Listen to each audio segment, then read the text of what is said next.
Hello, my beautiful people. Welcome to Open Minds Café here in scenic Manchester.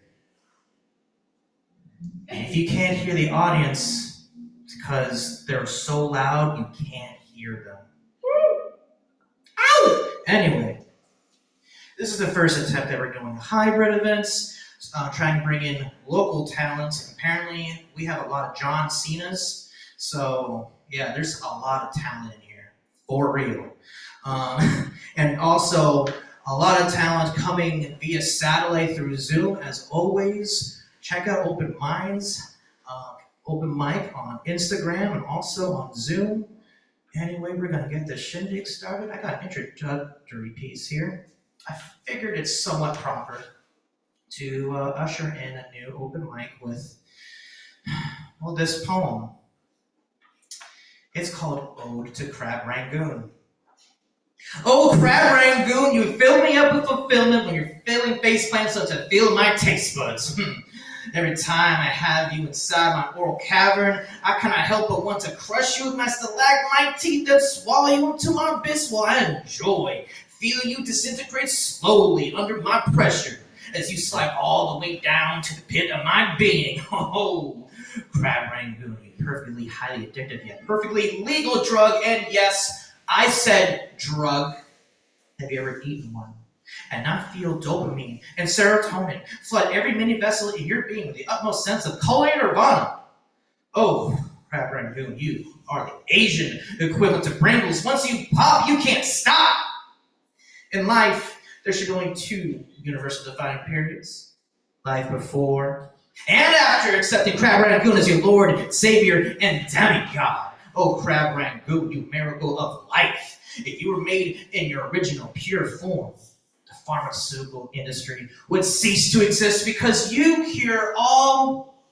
Never forget the time I had that one stomachache, and you, with your crunchy exterior and your cheesy, creamy, crabby holiness. Oh, Crab Rangoon, you are the body of Christ. Your healing powers influenced me to start an underground street fighting club called Crab Rangoon Club. And the first rule of Crab Rangoon Club is that we definitely talk about Crab Rangoon Club. Oh, Crab Rangoon. The joy and despair of all, how they rewrote the history books. You, Crab Rangoon, every 80s power ballad and 70s adult film is inspired by you in some way by your rich, sexual white chocolate. Oh, Crab Rangoon, I am a goon for you. Always have, and always will. Thank you. Yo, everybody, unmute yourselves and give it up for the host tonight, Dre Reyes. Yeah. Thank you, Mr. Bear. Karen Goon is killing Mr. Bear too. Yes. Woo! Now I every time I hear that poem, I didn't have Rangoon, and that's the problem. I know I've been listening to it for months and still haven't had one. All right. So after that introductory piece, we're going to segue to our first, well, unofficial poet here. At this time, please give a round of applause for Big Slappy. Take it away. Yeah.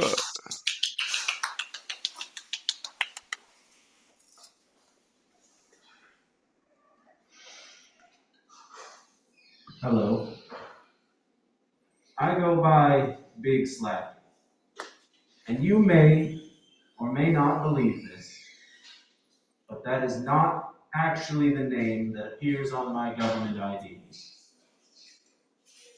I was asked by my good friend, a good friend who will remain anonymous, to come and speak at this poetry slam today, to which I said to this good friend who will remain anonymous, Dre, you know I only write weird adult content for weird adults on the internet. To which he said, that's fine, read that. To which I said, I won't do that on a public forum. So I did the next best thing, and I wrote myself a poem.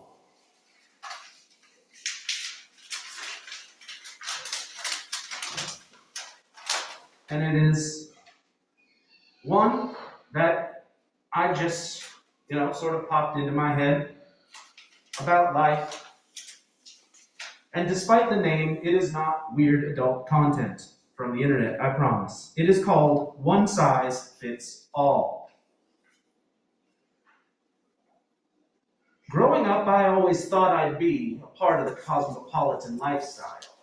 I always thought to myself, I can't wait to move to the city. I can't wait to have my own little job, my own little apartment. I'll make art and I'll love art and I'll enjoy art. I'll go to museums, to films, to plays. I will live life and I will love life. And in other parts of this country, so will others.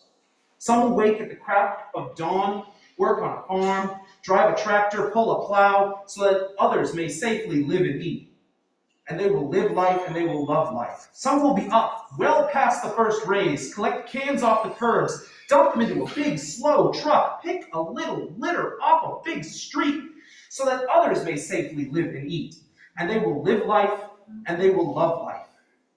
Some will wake to a 9 to 5, sit in a cubicle staring at a screen, sell insurance, sell machines to others who can afford, so that these others may safely live and eat. And they will live life and they will love life. Some may enjoy but never make art, may enjoy but never love art, may never venture further than their own children's grade school play, may find joy only in hung portraits of the local fast food guys, may never go to the city, ride in a taxi, get stuck on a downtown train, look up and see buildings so tall they play defense on the crystal blue of the sky. And some may never care for these experiences that I longed for while watching PBS, WGBH out of Boston. Remind me of the importance of art, literature, music, cinema. Some may long for things nothing like my own needs, and I found a joy in this thought. I found a joy in this knowledge of a deep diversity and interest.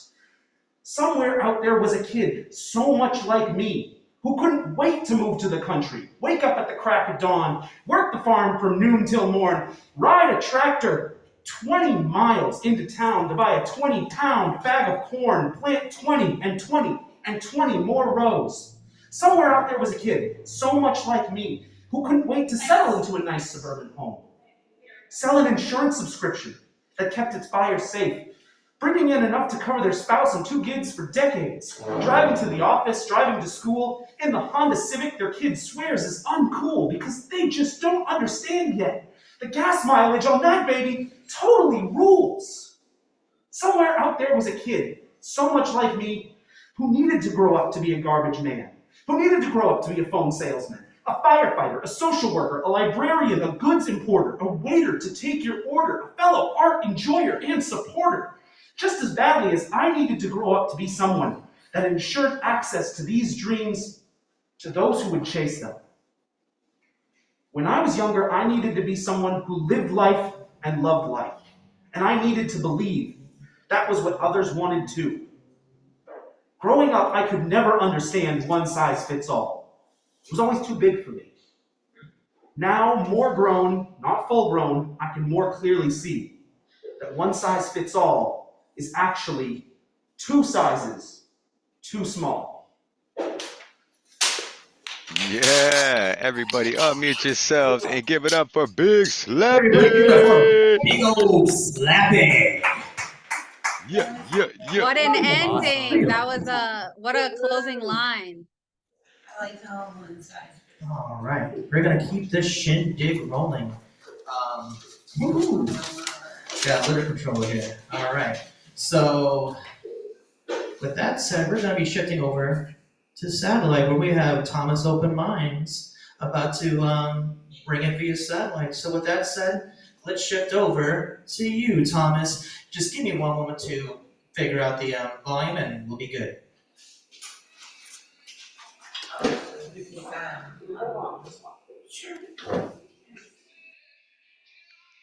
All right. Welcome to the Open Minds Cafe. Man, Big Slappy doing it live in Manchester, New Hampshire, bringing that fire, that outfit, the color coordination on point, just like your rhymes that you were saying. Um, I got somebody new to bring to this show. It's my brother, Mavi. I've known him since I was 7 years old. and we're gonna do something special for y'all. Can I get a thumbs up from Dre to see if our audio is coming in okay? All right. Uh, yeah, Tone, if you want to go ahead start this off.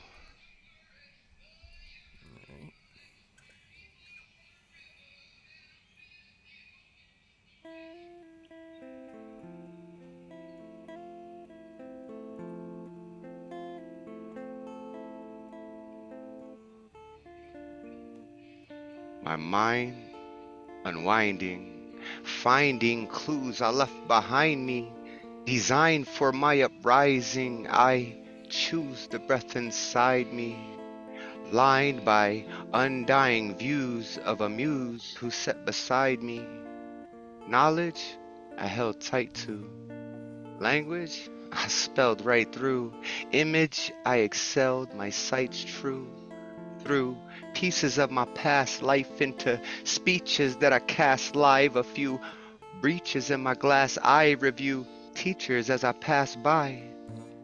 I grew true glitches, stitched in space-time to expand my mind in lieu of bass vibes. Sincerely, who knew the hinges had been swinging freely, briefly allowing wishes to seep deep into reality?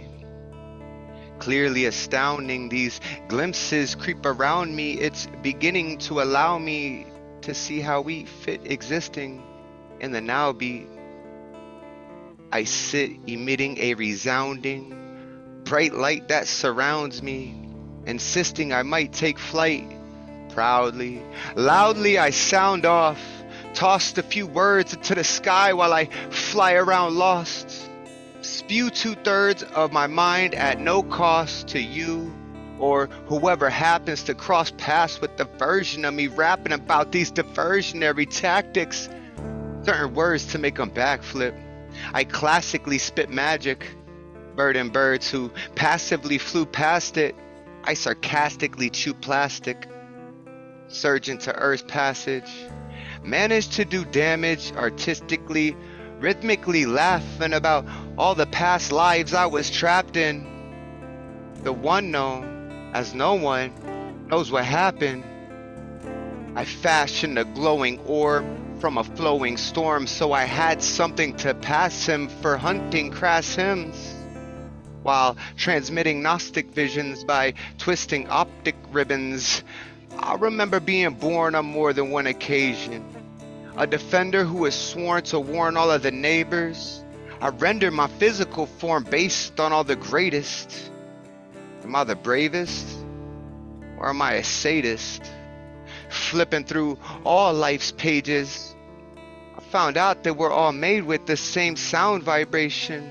I blame ground displacement for lame, unbound migrations. Salutations, my friends, with all my love and appreciation.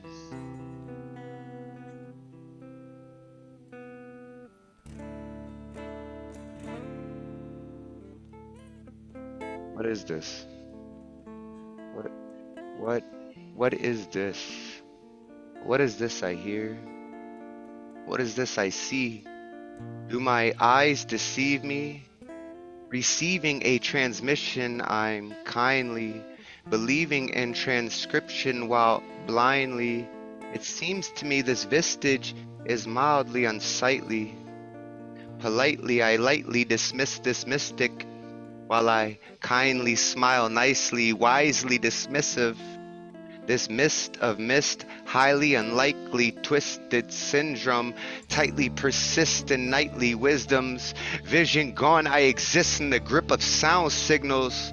My decision strong, I dismiss the trips we found crystals in the shapes of skulls. This place is all a memory waiting to be lost, to be found. It's so profound. I spin around till I'm dizzy. Sitting next to myself, I quickly realize this is my own mind.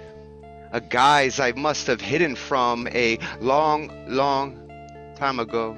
So I'll step lightly and stick close to the shadows. So close I've leapt slightly towards the fringe of existence while keeping a distance. These unlikely swords miss this.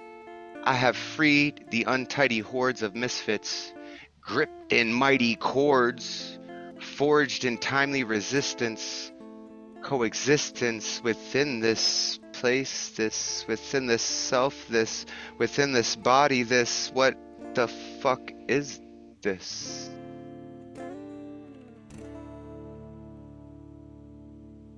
Hey, give it up for Mavi, freestyle guitar on the poetry. Alright. Please, at this time, please give it up for Thomas Open Minds. Oh Awesome, my god. awesome work And by Mavi, and Mavi. on the guitar there for reading. Wonderful. Transcendental as per usual, and the Music, music poetry. just it took it to another level. That was really cool. We're gonna keep this shindig rolling. Thomas, you put me in a trance. So with that said, I'm gonna be going up next. So with that said, give it up for me. Yeah, Dre. Let's I go. just blurred out. It's in my mind. Let's see here. Let's have some fun. Let me see. Let's do it. All right. So this one goes out to Alma and the interesting vocabulary her children uses. This one's called Top Guts. I'm your unconventional swinger. No, not the type that changes horizontal dance partners on a semi-frequent basis with my significant other. No, not the type that is a licensed professional going around testing swings for playground safety. And no, not the type that swings a heavy chain over my head to assert my social distancing preferences in the style of Bruiser Brody. I got a much more of a unique condition that doctors throughout my life had no idea how to go about diagnosing and supporting me. I have living, breathing chesticles. Yes, chesticles. And they have a mind of their own. I have fun sacks of fat dangling like lumpy Christmas ornaments year-round on my tree-like chest, defying science and logic with their sudden movements and growth. No, I cannot control my tits. My top guns are crazed top guns that occasionally like to dance rhythmically to specific sound patterns. Please don't play Funky Town near me. Or I couldn't fall asleep for 2 days straight the last time that my chest was like a dance floor, and my boobies couldn't stop bobbing around. That's probably their favorite song. Also, don't play any Michael Bolton near me, please. Michael Bolton is a call to the wild for my untamed tits. My testicular pair cannot help but grow and spin to the sound of Michael Bolton's voice, propelling me to new sensations of fear and pain. I have ascended to hell on occasion by the scientific anomaly of my anatomy, levitating a good 3 inches from the ground as my top guts are working overtime, keeping me afloat. People have asked me whether or not I should get them removed, but these mounds of flesh have been serious moneymakers, turning me into a street-performing sensation, touring all around New England as a walking tourist attraction, and ranking in the top 1 percentile of all OnlyFans content creators. Just kidding. I guess you could say these genetic freaks of Twin Peaks I possess are both a curse and a blessing. Consider this your first and final warning. Thank you. Everybody, unmute yourselves and give it up for Dre Reyes. Thank you. Thank you. That was, I am a weirdo. But this is poetry for the weirdos. Hi, weirdos! Anyway, we're gonna keep this shindig rolling. I like how the list is right behind me. I could just look back. So with that said, up next, we got Escape Artists bringing it via Zoom. Take it away.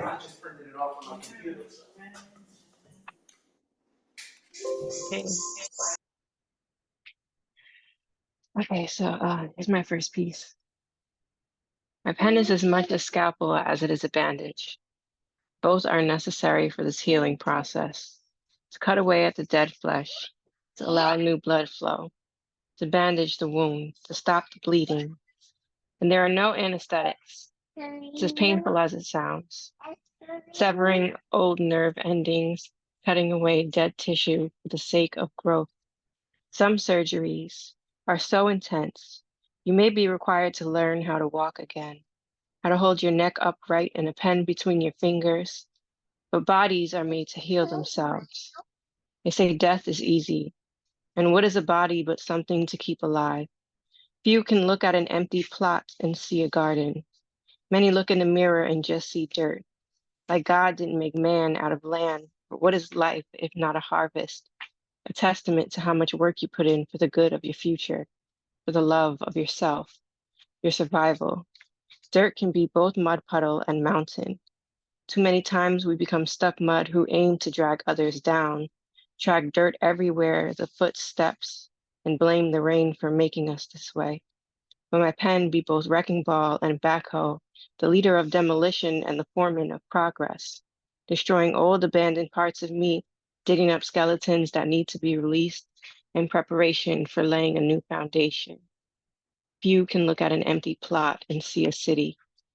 My pen be iron worker, building this body of steel bones and welded joints.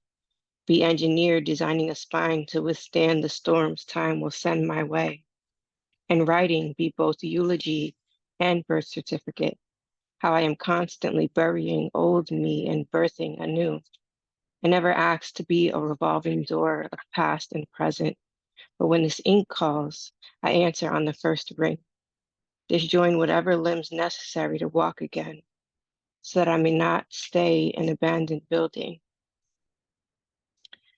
or a puddle of mud. I be whatever paper I need to make man over and over again for the sake of writing. And by the time the ink runs out, I will be both a cemetery of old skin and a library of expansion.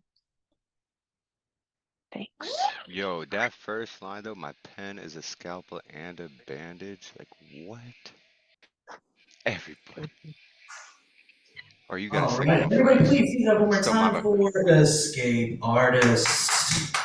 Bruh, bruh, bruh. I think Yeah. she got another one for us though. Closing line is Oh, yeah. absolutely gorgeous. Okay, so the next one more.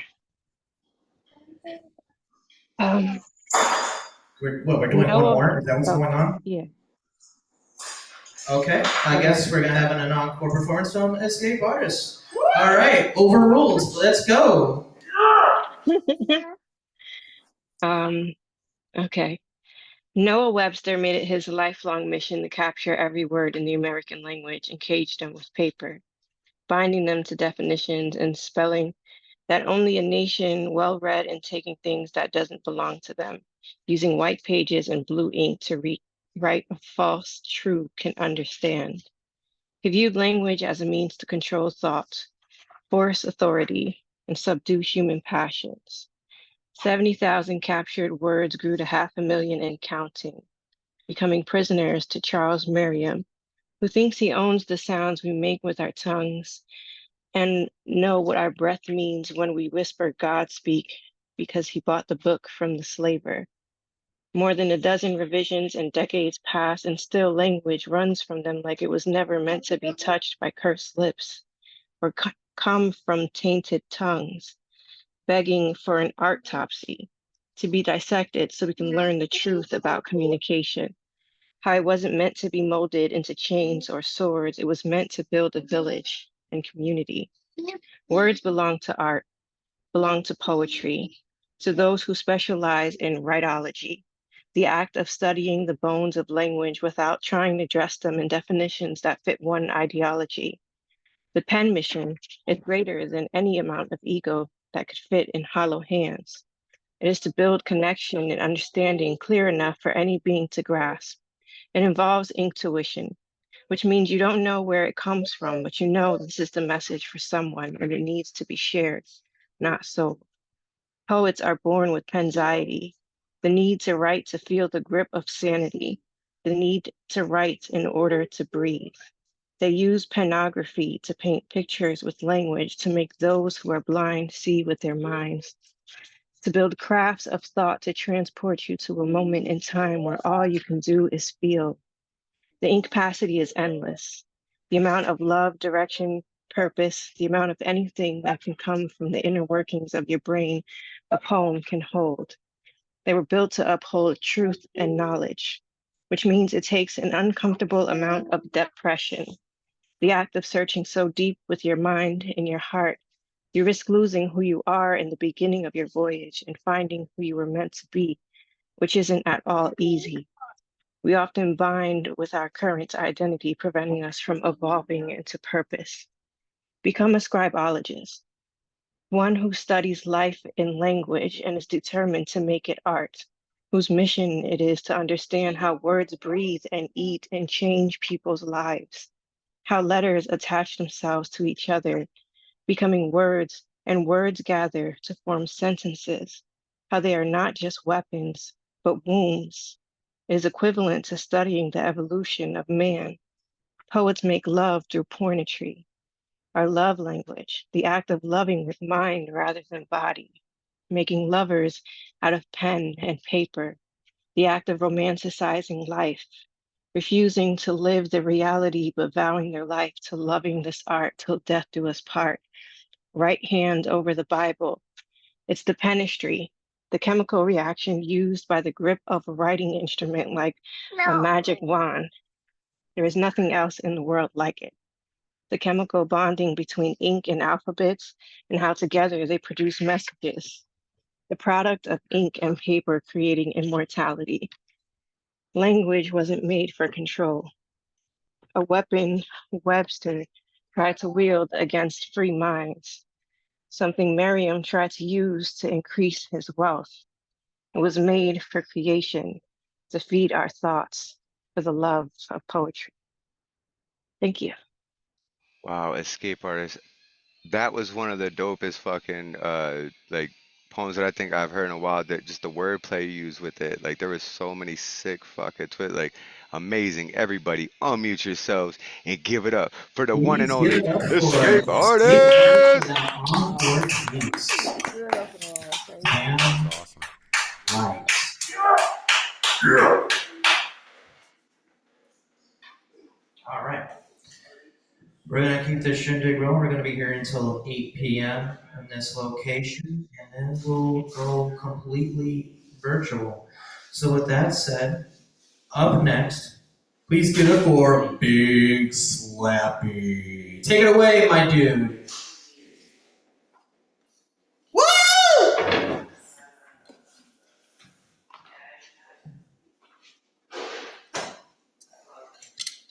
Hi, I'm Big Slappy. Hi, Big Slappy. Whether or not you believe this, that name does not appear on my birth certificate. You might be wondering why I'm not pulling out another piece of paper from my fanny pack. Well, that's because I only printed off one poem. Short-sighted. Before I left today, I thought to myself, maybe I should print off a couple. They should print off, like all of them, because there's only 4. No, I'm gonna be good with just one. I was not good with just one. And so now I'm looking at my dying phone. Cross your fingers, everybody, that it does not die. Or if halfway through the poem you decide that you do not like it, uncross your fingers. I will not be offended because I will not stop reading it. Read it before it dies. Oh, that's the one I already read. How about lessons on how to watch TV? It seems very straightforward, but you'll get the idea. We remember there was a time before we had to decide what to watch on TV, but we forget the time when we learned what show was on what channel. What show was on, what show we even like to watch. We forget the time when we learned what buttons to press for what channel, in what order to press them in, how hard to press the button, how soft to press the button, how to not press the wrong button, which way to point the remote. We forget the time when we learned how to hold the remote delicately in the palm of your hand, not in a death grip fist. Infrared, space age, laser eye pointed away from us. How to lift the remote gently and aim it carefully. Not throw it across the room. Not wave it like a wand, casting the secret spell of turn to Cartoon Network. How to casually, calmly punch 73. Not get upset when they shift it to 63 or 176, 177 for the West Coast. So when we ask, little Tommy, little Tammy, little Betty, little Andy, whatever little cousin stole the thing, to switch it to Nick. And they just kind of wave around the remote, chuck it on the ground, try to take a big bite, or God forbid, put on something boring like the news. We just kind of get annoyed that they can't even do the most simple of tasks that they're asked. We don't forget everything we've ever learned, but we forget ever learning everything. All right. Woo! Goodness, everybody Yeah, on. dude. Please give it up for Big Slappy. Alrighty then. All right. Look at that. That closing line was so dope. Okay, we're gonna keep this shin dig rolling because we got a whole lot of time left on this. Let me just try to tighten this up. There we go. With that said, let me just double check our list. I'm out back right now. I believe next was a wonderful poet. All right. Okay, now I see the list. Up next, I'm excited to announce, is Alma Garcia. Please take Alma! it away when you're ready. Woohoo.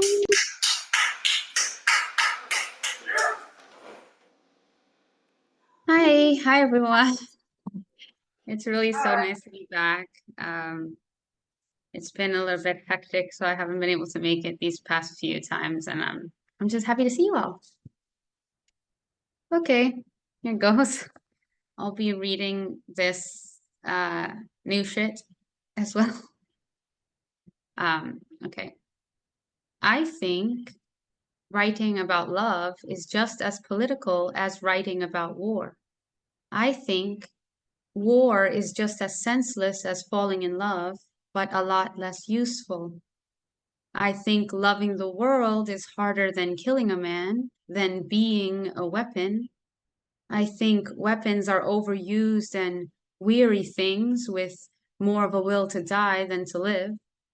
And I think if there were a zombie apocalypse, some things would be exactly the same as they are now, with some people wanting to eat you just for the blood running through your veins, the brains.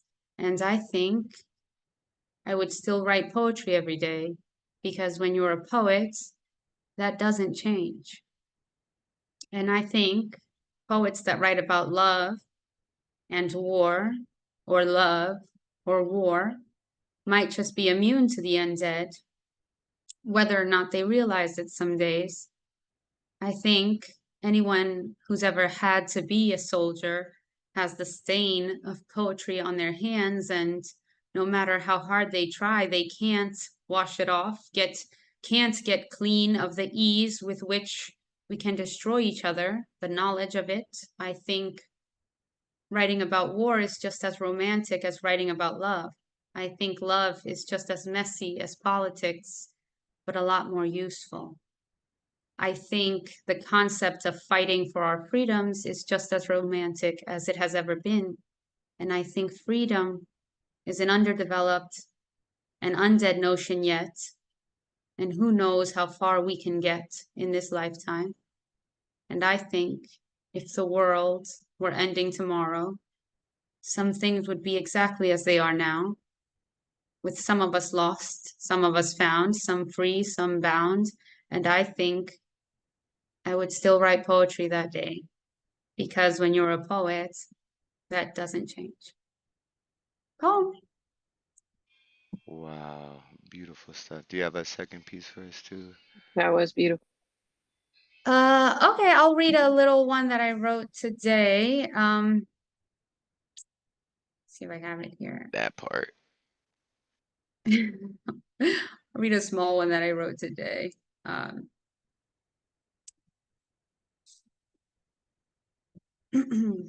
And lo, behold, there in verdant pasture and shaded lawn, how yet the wild grows. The long green legs, the fox, the rose, the snake, all full-bellied and brave, and yet digesting the amber of our eyes, sight, seed, and sinew. So it goes, and lo, behold, there, if you crane your neck up toward the sun, prince, how yet the sky growls neath the gilded star, in thunderous rows, all full of salt and tide, and the weight of everything known yet to be known.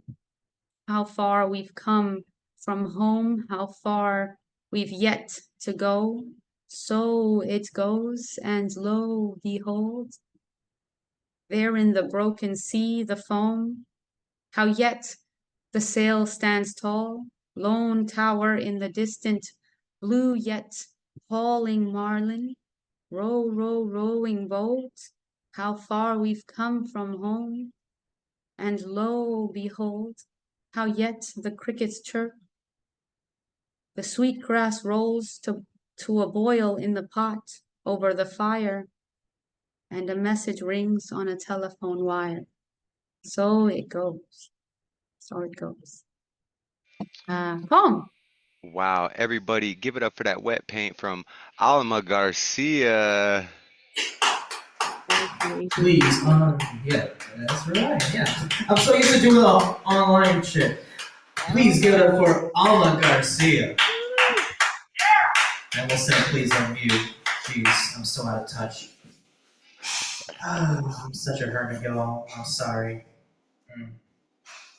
Anyway, we got one more live act, and then we'll transition into the online stuff. But with that said, please give it up for me. Woo! Woo, Jay! Yeah. Bruh. Yeah, buddy. So here's a poem that I pretty much, there's a little bit of me, but there's a lot of Wyndham Rotunda, a lot of Bray Wyatt. But basically, I did some research, and I transcribed a lot of his in-ring promos and backstage promos and turned it into a nice, meaningful poem. This is called Follow the Buzzards.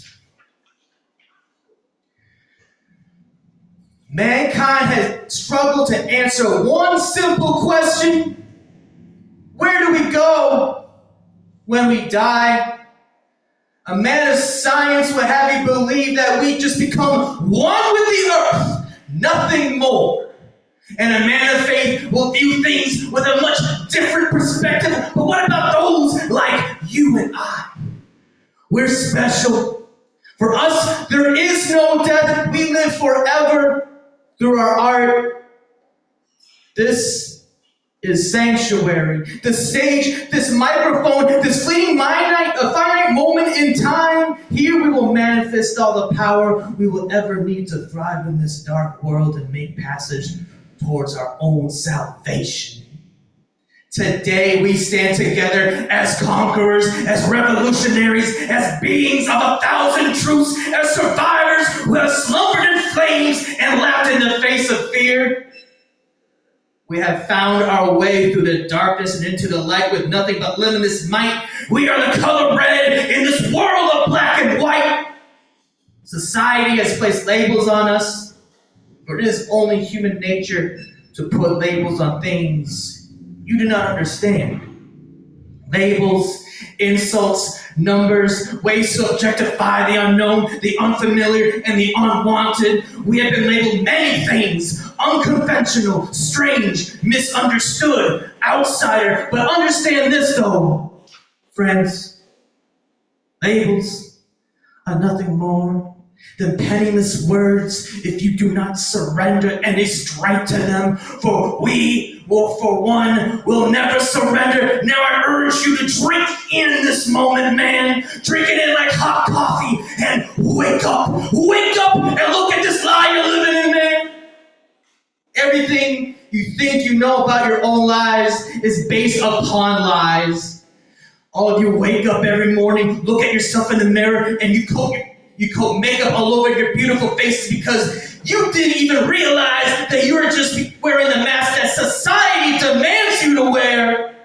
It's a bottomless pit of lies. These false prophets plaster your hopes and dreams up on a billboard. However, the days of the false prophets are over. I promise you today, I promise you tomorrow, I promise up until my final breath that with the words, with the swords of our tongues, we will slay this mighty dragon and we will stand over its body and we will whisper into his ear. It is time to end this lie. When you die, come find us. We will never be too hard to find. Just look up into the sky and follow the buzzards.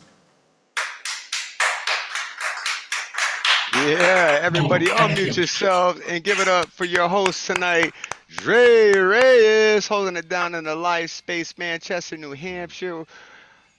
Thank you so much for putting this show on. I don't know how he makes, I don't know how he makes even like the most inspirational shit a little bit, just like a tiny bit of comedy in there. And I love it. For sure. I'm just a funny guy. I don't know. I guess I just rub off as funny all the time. Right. Anyway. All right, Dre, would you like to close out the live show there? I know you said you were going to shut it up there at 8. Hold up. Well, I'm going to have Coral go up. I'm going to have Coral go up. Yeah, let's share some more poets to please give up for Coral Rights at this time. I put my camera on. I forgot it was off. Hi, hello. Awesome. So yeah, this is called Crybaby. Most people who see me out in the world see me as stoic, as professional. They see me as all the ways I've been trained to be in order to survive, to be successful. But the truth is, I am a crybaby. I cry at everything. I cry for myself. I cry for others. I cry because the tree outside my bedroom window is just so frigging beautiful. I cry because my body is tight and I don't know why. I cry because I'm a sponge that I've forgotten to wring out for far too long. And so when I do, it's a deluge of all the shit I don't need. And it's a flood of the reminders of the things that I want. I cry because I interrupted that person one time, which I felt bad about for 3 weeks and still kind of think about sometimes. I cry because of seeing my brother for the first time in 3 years to clean out our dead mom's house and immediately having to send him back to California. I cry because otherwise the grief would destroy me. I cry because my boyfriend's daughter so desperately wanted to express herself but felt too unsafe. I cry because I couldn't give her that safe space. I cry because these are words I will never get to hear. I cry because of my friend slipping into a coma as his GoFundMe collected funds because medical debt kills. I cry because he died the morning of the night of the open mic to raise funds for his care, but instead it went to his funeral because he's dead. He's dead. I cry because our healthcare system is fucked. I cry because he lived. I cry because our paths crossed, and I am better for it. I cry because a different friend stopped drying flowers to make potpourri because too many women made fun of him for creating such beauty in his life. I cry because we need more men who want to bring beauty into this world. I cry because my friend confided about the abuse she experienced. I cry because of her starting to cry because it had been so long since someone cried with her. I cry because we all deserve someone to cry with us. I cry because I feel like the stream that flows gurgling behind my house, the stream where I laid to rest that starling that killed itself in my attic out of stress. I cry like that stream, washing away all that needs to be acknowledged, but does not need to be held on to. I cry like that stream so that I can keep flowing.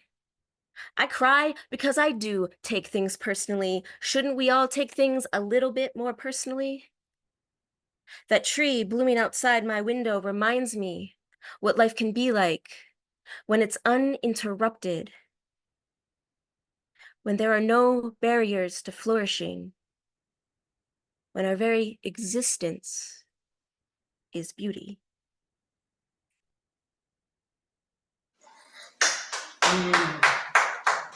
That was delicious. Everybody give it up for choral rights at this time. Coral. Woohoo! We see you. Always a pleasure listening to choral rights. If you're not in it yet, please do yourself a favor. Listen to choral rights. Get on that Instagram. Listen to their poetry. Do it. Do it. Anyway, with that said, we are going to conclude the physical realm of the hybrid open mic, and I just want to take a quick moment to give a big shout out to the Bookery. Thank you for allowing us Yeah, to Bookery. take turns. Woo. That's right. Thank you for coming. Please come back. Oh, you want us to come back? I hope. Hopefully there'll be more people. If you come back, maybe my child will be next. Ooh. I don't know if y'all heard, but Yeah. We're inspiring people. I've next heard time some around. inspiration And we going have on. a next time around apparently, so holy shit. Woo! Thank you, John Cena's. Woo! You can't see them, but you can feel them. Anyway, we're gonna transition over to Zoom with Jackson, Thomas, and everybody else. I just want to thank all y'all for joining and bringing it via satellite, like the Rock would do. So anyway, peace out, y'all. Thank you for doing what you're doing, and thank you for the opportunity for letting me do this shit. So yeah, take it away whenever you're ready. Yeah, thank you. Once again, everybody here on the Zoomverse, if you could just unmute and give it up for the Bookery for allowing this first hybrid. And like you said, hey, they liked us. We're welcome back. We're gonna do this again next month, the last Friday of next month. Um, yeah, we inspired somebody too that said that they would be there and read. So we somehow inspired more people to read poetry. And Awesome. That's to how it me, that's starts. what this is all about, right? Um, so yeah, we're gonna do the rest of the show online here. We still have some amazing artists. We have some new people in the room too that I'm just dying to hear from. Um, I've heard some of this next artist's work, and I absolutely love it. In fact, I believe. Do you want to share screen? Did I read? I think we're gonna be hearing some beautiful music. Oh, I got you, coach. So coming up next, I would like y'all to give a big open mind, open heart, open arm welcome to Pinky Zoo. Okay. Thank you so much Welcome. for the Welcome. welcome. Welcome. Thank you so much. I am so nervous. This is my first time, and I like to introduce myself first. My name is Pinky Chu, and I'm a singer. I do poetry is my a little tiny hobby, but I come from Indonesia, so my English probably might sound a little bit funny, but I try my best to sound okay. You're nailing it. Well, You're nailing it. I would like to uh, present one of my the thing that I did like the early this year, something that I wrote, and right after that, I also want to share you one of the songs that oh, thank you. It really makes me feel so much better. I'm so nervous. All right, so yeah, without further ado. Okay, so here it is. It's called How I Was Found. So this is a little bit of my story, just a way to let it out of my chest, to give a hint of hope for the lost. I've been picking up the pieces of happiness. I had only thought that maybe this whole thing was just a dream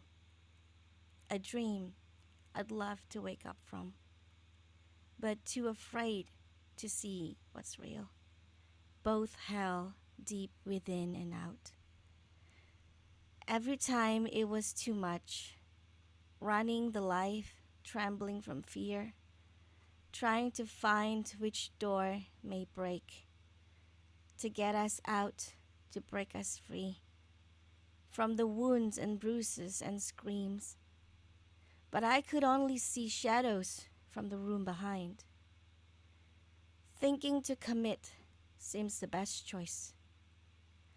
But those smiles from the pieces were still worthy to see.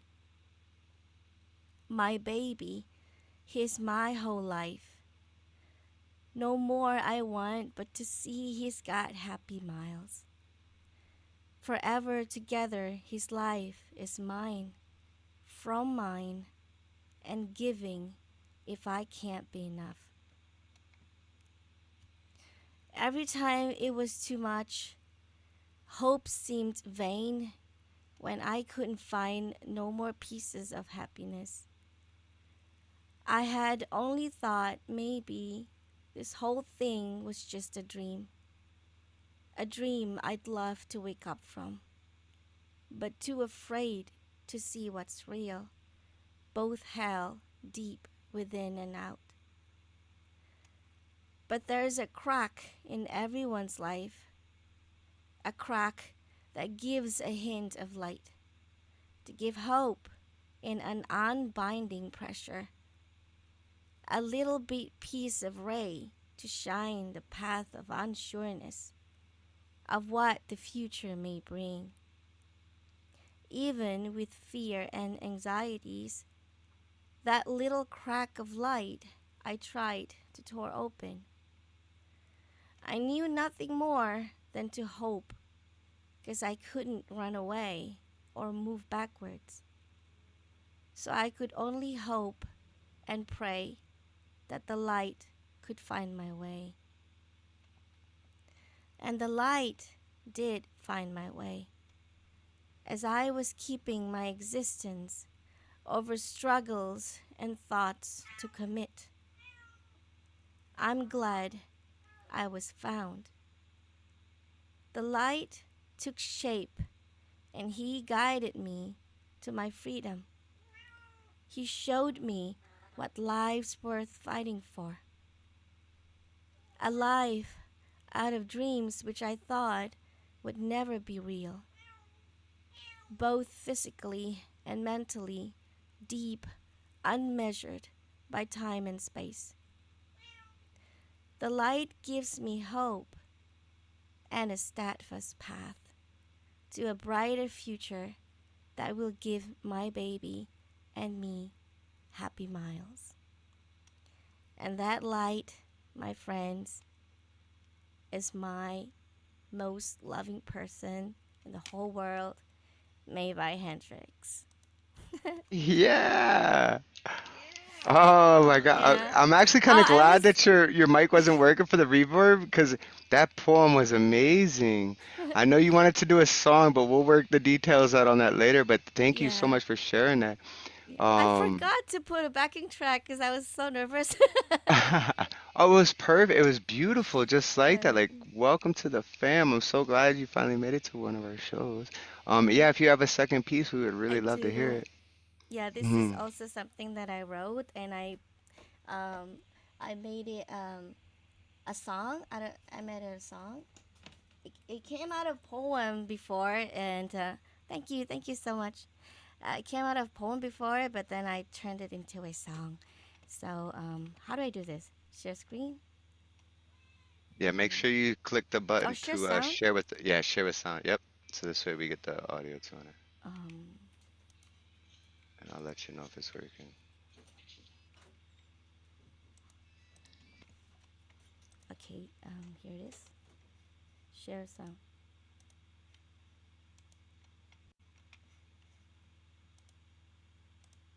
Wait, should I make it full screen? All right, there you go. Okay, here you go. This song is for all of you women. I love you all. This is for us. Okay, enjoy.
it wrong. She's caught in the storm, a symphony of chaos when her emotions take form. Ay, ay, ay, ay, ay,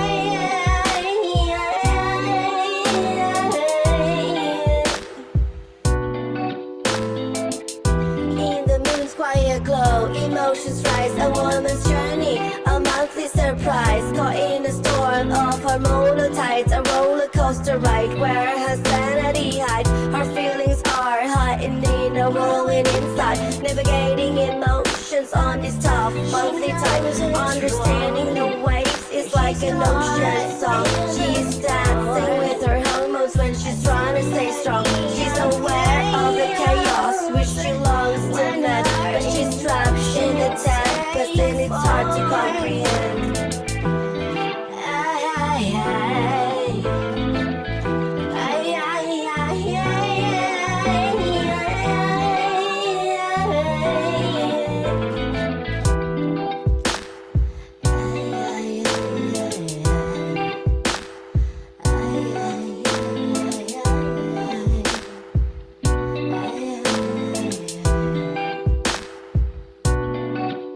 in the mirror's reflection, she sees the struggle within, a tempest emotions, a battle she can't win. She knows it's not fair, the way her temper flares, but the raging storm inside, nobody truly shared. Oh, she is dancing on the edge of the crimson sea. Oh, lost in the wave of her own mystery. She knows it's wrong, but she's caught in the storm, a symphony of chaos when her emotions take form. What the fuck? Yo, everybody, unmute yourselves and give it up for Pinky. That was Thank incredible. you. That was awesome. So cool. It was giving 90s R&B vibes. I loved it. Yeah, Right? Like, so good. There's a history to that song. and if you don't mind, real quick, can you pronounce your Loved last it. name for me again? Because I mispronounced it and I want to make sure that I get it Oh, right. it's fine. It's Pinky Chew. Pinky Chew. Okay. Yes, Pinky Chew. Kind of like Pikachu, but Pinky Chew. I know, right? That's what people used to say. It literally nothing about her could get any cuter. Literally. I know, right? Like, Alma's just like, oh, there's I just no say. nothing that you could do to make you cute. Like, Oh, thanks. uh, I concur. Thanks. Yeah, thank you so much for that. Everybody, unmute yourselves and give it up Thanks. for Pinky Chew. Thank you. Woohoo! Yes, thank you. That was awesome. It was so sweet and just like the whole vibe is it's good. And I love how that first piece that you read was dedicated to my big brother Mavi over here, who did an amazing job with the backtrack on that poetry. I think we it took my poetry to another level and transcended people. And so with these two creative souls working together, like y'all gotta check them out, Riven Empire, on Band Lab. If you guys can drop links and stuff into the chat, we all hear about sharing art, sharing music. Promote yourself, promote yourself, promote yourself, because we all loved what we just heard and we want to hear more. So whenever you get the chance, go ahead, drop them links. Yeah, and with that said, we're gonna move on to our next performer tonight here at the first hybrid. It was cool. It was almost like a live Dre and Big Slappy feature from them doing it live from a cafe and that. But you heard the reaction at the end there. We got a very good response. So I think we're gonna inspire more people. And so check us out the last Friday of the month. we'll be doing this again. So 3, 4 weeks from now. Yeah, 4 weeks from now, a month from now. Yeah. Thank you so much for showing up and sharing your wonderful soul and your beautiful art with us. Coming up next, though, we have one of my favorite poets, Miss Marianne Teft. Marianne, if you can unmute and bless us with some words, I would greatly appreciate it. With pleasure, Thomas. Thank you so much. How can I resist that introduction? I really appreciate it. Great to see you tonight, too, Alma. It's been a minute. And poet friends, far and wide, congratulations, Dre, on this very cool initiative as well. Really appreciate it. And I'm so happy to be here for the first time. I have two pieces to share tonight. I'd like to offer the first one to a loved one who is hoping very much to turn several pages in the month of September. And this poem is called The Healing Sea. Here, beneath the umbrella of my thoughts, I watch passing clouds of heartache release their billions of icy droplets, barely perceptible when they strike alone, yet powerful enough to draw tears when they pound in unison for years. It would be easy to fall into deep freeze with their numbing tattoo, but I know better than to let ephemera or even demons and hellhounds turn down the thermostat of my life.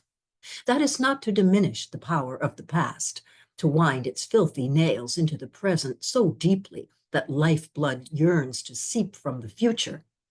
But I fight back with all I have, and that is when I think about neon-colored clay I unrolled from its sunny yellow can and molded by the hour as a child. I am heartened to remember that, like that malleable dough, the human brain is plastic too. The mind may no longer take its former course through comfortable, well-worn valleys after it has faced towers of pain, but like every river the earth has ever known, it will extemporize, carve, and deviate with time to lead the heart toward the healing sea. And that's my first piece. And the second one I'd like to share. I had so much fun reading it last night for the Dealer's Choice theme at the Nuyo. I'd like to share it again tonight. It was inspired actually by a tattoo, of all things, and it's called Queen of the Deck. I heard the table talk about you. Said be careful what I do. You're the one who switches hearts like a dealer shuffles cards. Think I'm going to follow suit? Give you one more heart to hold? Never going to see me do it. Always play my hands above board. You think you got all the aces? You don't really know me much. Bet we'll soon be trading places, what they call a royal flush.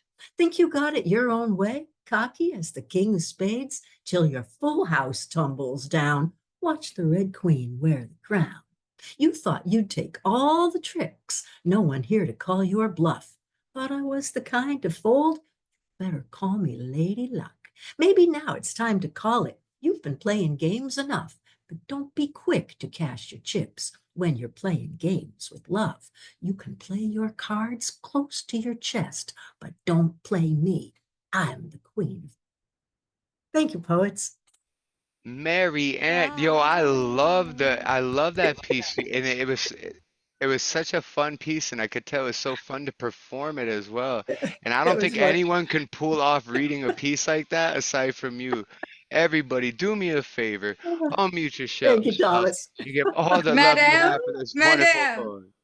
ma'am, ma'am, Lovely. ma'am. The That power, was okay? beautiful. I loved it. That was Thank you, beautiful. Alma. Thanks a lot. Thank you, everybody. We Pleasure. love you, Marianne. That was so nice. I enjoyed it. Thank you so much. And Marianne, if you don't mind, I haven't seen you in a minute. I don't know if I've asked this question in a few weeks, but how is your daughter Julia doing?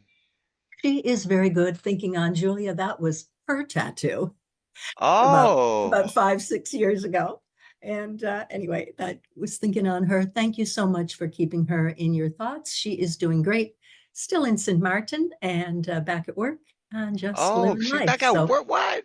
she is back at work. She's actually been back at work for a couple of months already. You would Wow. not imagine Yeah, after any of such a that. tragic accident, like, oh, Yes, yes. that's the power of love and words and poetry and healing and Indeed. community. And through the whole poetry community, Hmm. definitely none more than through the Open Minds, Open Mic community. Thank Hmm. you, Thomas, and everyone here. Don't thank me, thank everyone that here, and then I'm just the Thank guy, you. to bring y'all together. But Yeah, it's really thanks. all each and every one of you that make this space so special. So yeah, thank you so much for that. You are Please, welcome. one more time, give it up for Mary Ann Teft.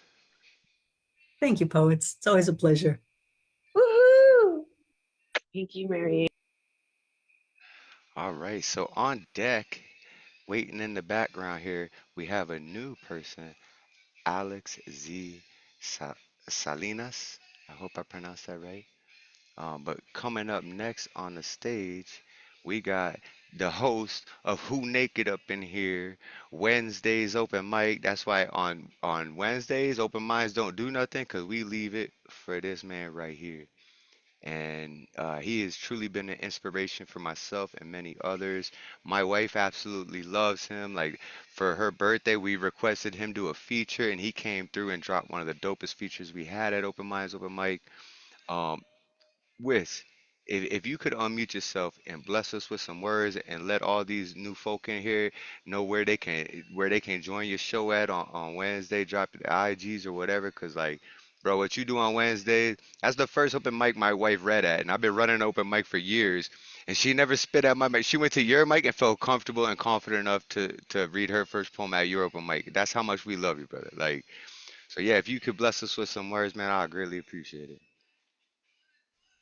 Man, thank you, Thomas. You know I love you and Kat. Y'all my family for sure. Shout out to everybody in the room. I've been listening.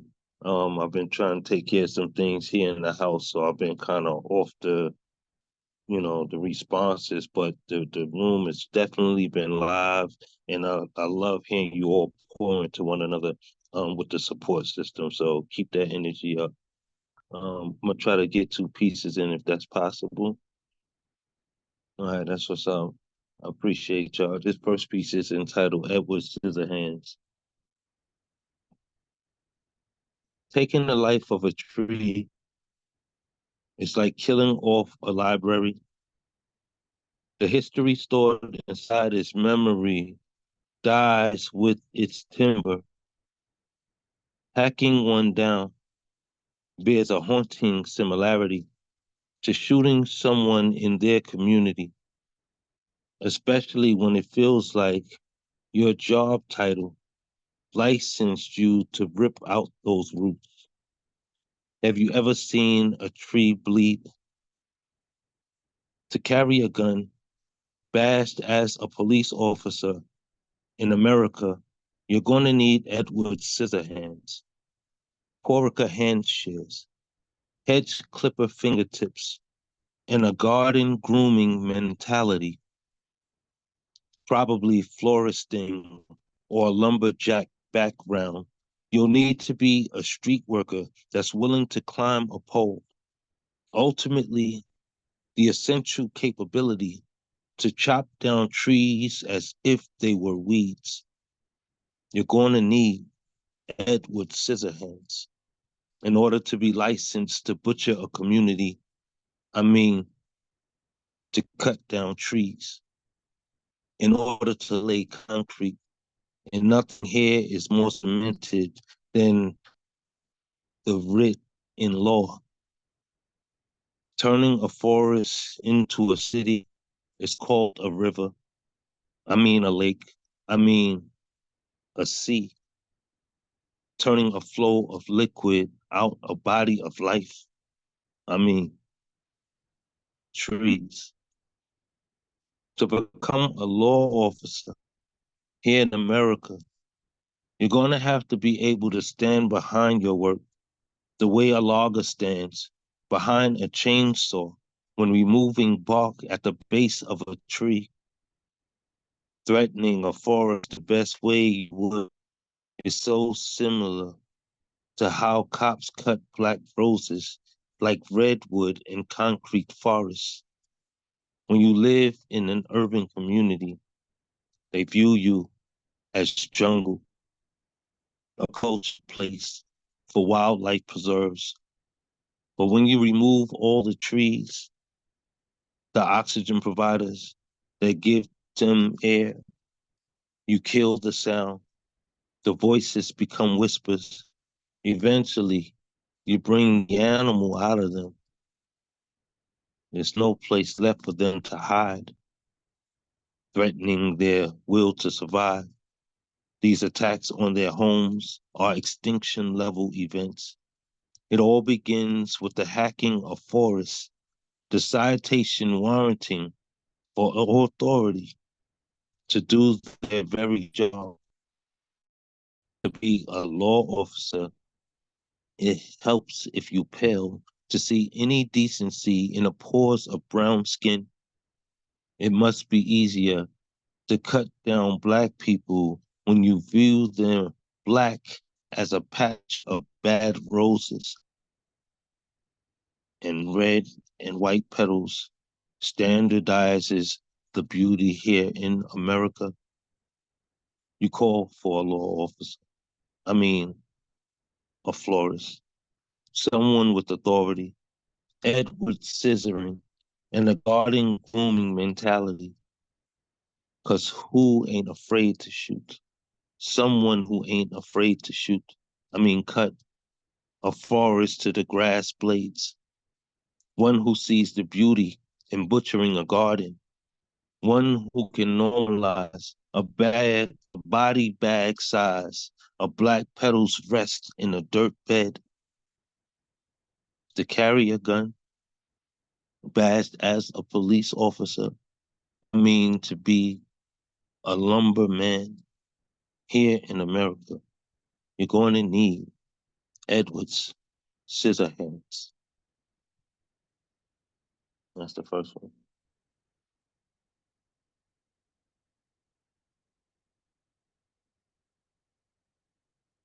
Second piece is dedicated to the energy of my children. It's entitled Olympic Athletes. My kids see me as an Olympic athlete. Like there's nothing in the world I cannot overcome. Probably a synchronized swimmer befitting, one with a sense of wind control. It's crazy, those words never caught their breath, but I see it in the air above them like bubbled thoughts. I hear it in the pride, the voice of my cubs. Every time I come home and they run to the door, I see it in their eyes, as if they were saying, Daddy, you did it. Again, you survived. You've taken on the world, put us on your back, and you beat the odds as if you were set to get even. It's like they know I dove head first into the water, leaving my mark at the sound of a gun. Swells of racism telling me I'll never make it. Talk that flavored the taste buds of tongues, tipping the scales who crocodiled the water, redlining that seemed to circle round my strokes. They called for my failure on every channel, but I freestyled through to make it known. The bullet that was meant to be the startup of a race that followed its siblings' attempt to dead me in the water. The gasping I halted at the side of my face. The blood-hungry piranha that wanted more of your father. It's like they seen me, swimming hard and fast, past a pack of my own brothers trying to drug me before I could get the distance to make a difference, the spacing necessary to bridge the gap. It's like they saw the challenge of a head start giving to a lighter skin. How can I tell them? How can I tell my sons? I drowned today. It didn't matter how hard I swam. The current was too much for me to conquer, too lengthy for your daddy to breathe. The prejudice this morning got the best of your father. The management of my company saw me in the water, weighted my legs, and pulled me down under. How can I tell my sons that he drowned today? The call of my addictions took me in the last legion. Hell no. Daddy's swimming with the sum of his family, the glare of his son's eyes feeding his butterfly.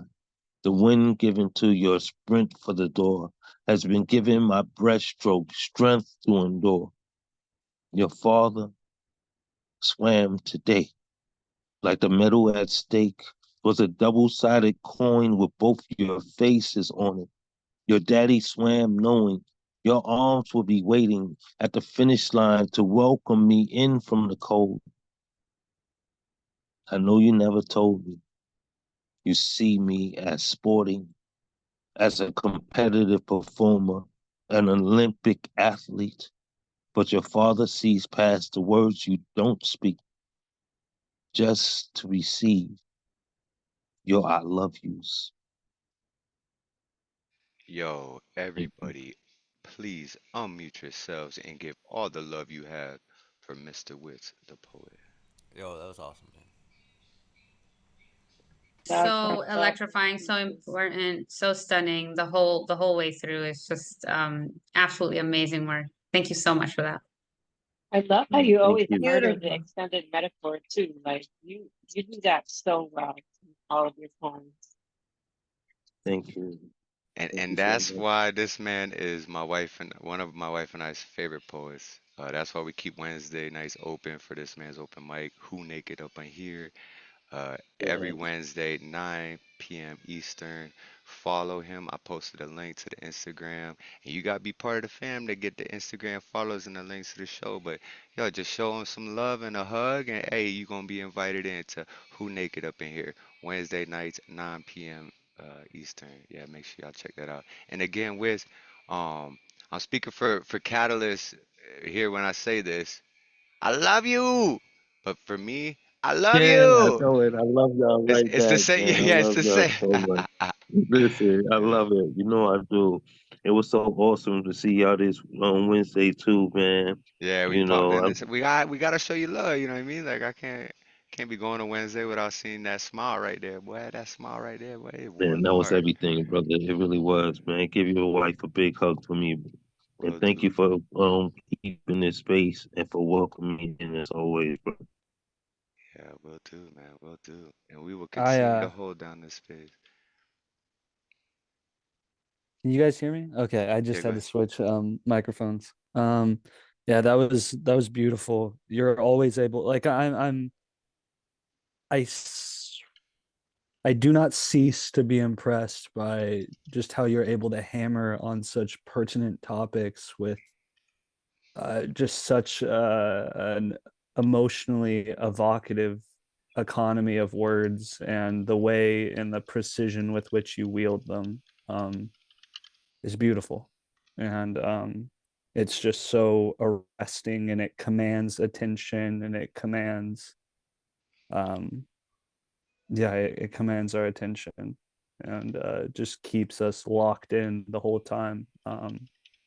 That was beautiful. That was heartbreaking. Thank you for sharing.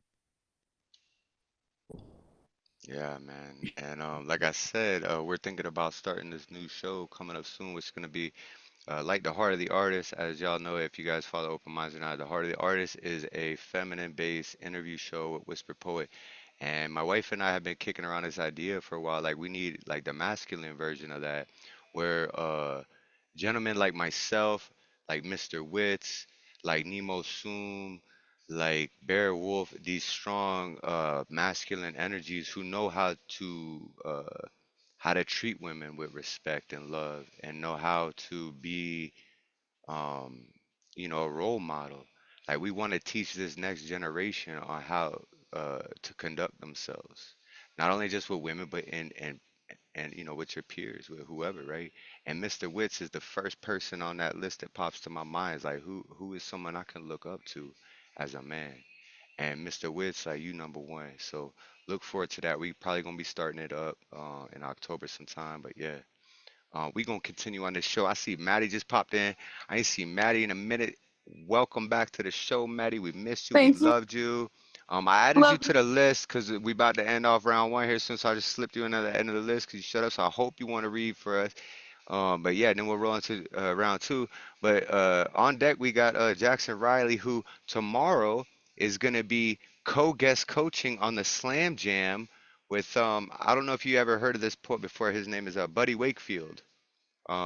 He's kind of this poet who's I guess the most traveled poet in all of history, and some say the greatest poet of our era.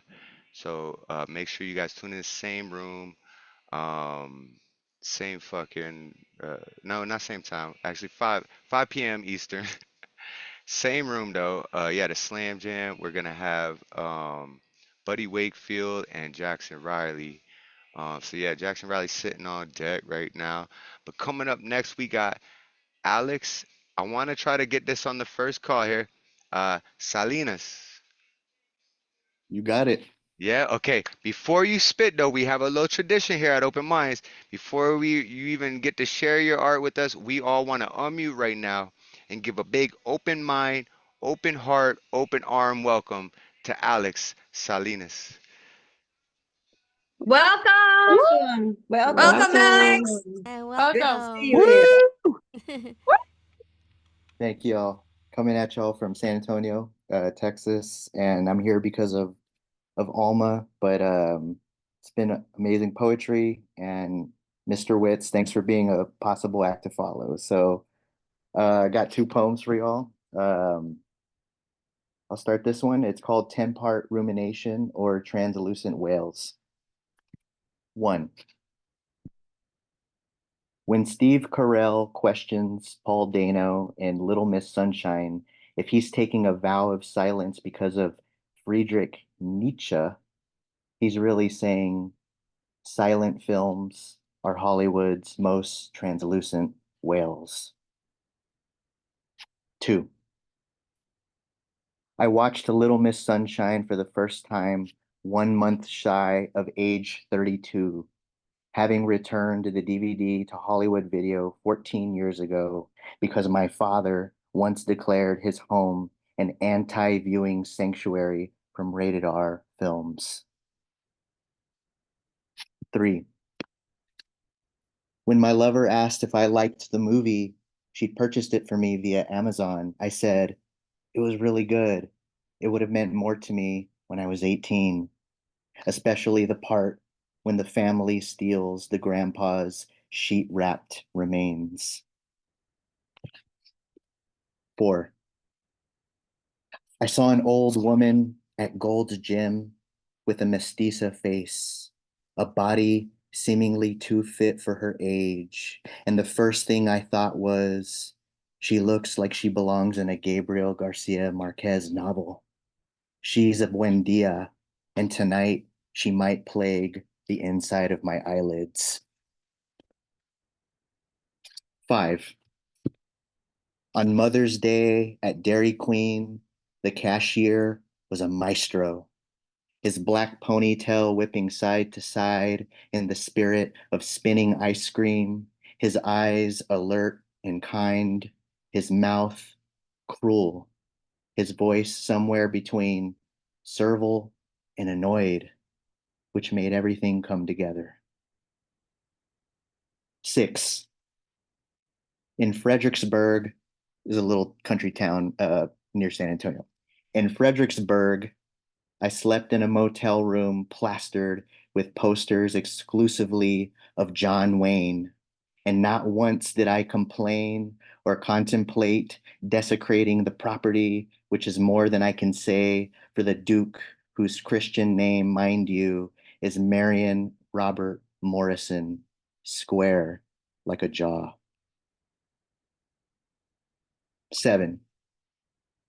I'm currently tackling Valeria Luiselli's Faces in the Crowd, And someplace in the novel, she writes as Gilberto Owen, and women whose script is men and vice versa net my readership. On another note, I'm 4 pages deep into Moby Dick, and someday, I swear, I'll devour every American classic. 8. The truth is, I adored everything about that motel room in Fredericksburg. Call it the curse of enchanted rock. Call it country living. Call it 2 spiders tucked in the bathroom corner, forging war, making love, producing silk, and generally speaking, staying out of my way, but hardly out of sight. 9. Generally speaking, I'm quite greasy these days. My hair is whitening and running away, an irresponsible and contrary fate compared to my books, which inch toward my roof, and soon a vengeful fire will consume them all. It's true. These days, I write about flames constantly, and yet my toes still feel cold. 10. I dreamt I told my bosses to go to hell, and I lost my job, and I awoke to the absurdity of chuckling, or was that barking dogs that smothered my brain in reality? And then I watered my mini Madagascar palm. I call him Planty. And then I reminded myself that my best me flourishes in shaded, highly pressurized spaces. Yo, I know you have another piece to share with us, but that was the first poem that we all heard from you. So I just want everybody to real quickly unmute themselves and give Alex another welcome and thank him for this beautiful poem that he just shared with us. Welcome, dude. That's Welcome. awesome. Woo! Good Thank, job. Well done, Well, man. welcome home, brother. And yeah, when you're ready for that second piece, dude, I'm excited to hear it. thank you. I appreciate it. And just for this is from a collection of mine called Hispanic Sonnet. It has like a red cover. So again, I didn't know I was gonna read poetry till like a few minutes before I hopped Nah, on. let me go So, get mine. Hold on. but thank y'all That's again. how we do it at Open Minds, man. We We keep it fresh here. So we're glad that appreciate we it. inspired you to read, because I know when you showed up, you were like, "Nah, I think I'm just listening." And you're like, "You know what? Fuck it, I'll read." There you go. I, thank y'all so much. Here's my last one. It's a little shorter. It's called Roses. Roses are red. Roses are red, especially dead. Roses are rainbows, sans everything but red. I prick my fingers on roses. My fingers gush hues of roses. When I ingest sulfa, my body breaks out in roses. In the name of roses, stalwart English tore off heads.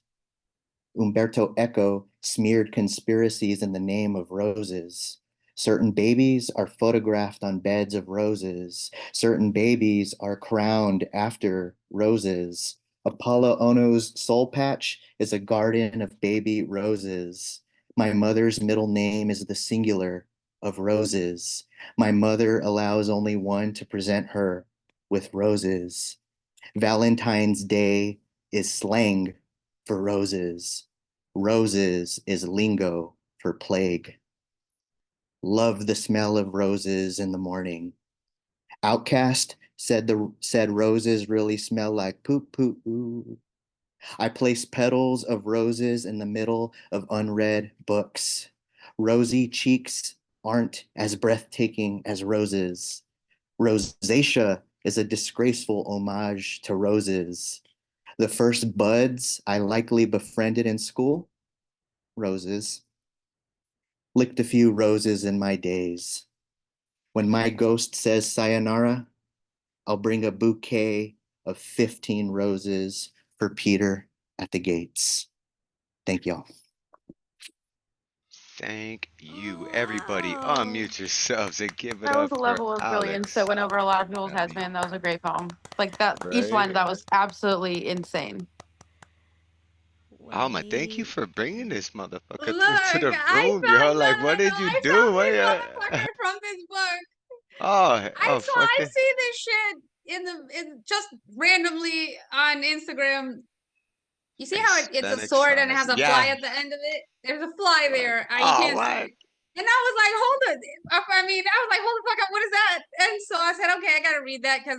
And then it's named Hispanic Sonnets, so I'm always like looking for Hispanic things. Yeah, yeah. And then and I read it and I was like, nah, fuck you, man. This is too Yeah, you good. need to come to the fucking open minds, and we wanna hear I more. was Like, like, who the fuck are you? What's your problem? And so anyway, I've been obsessed with the work ever since.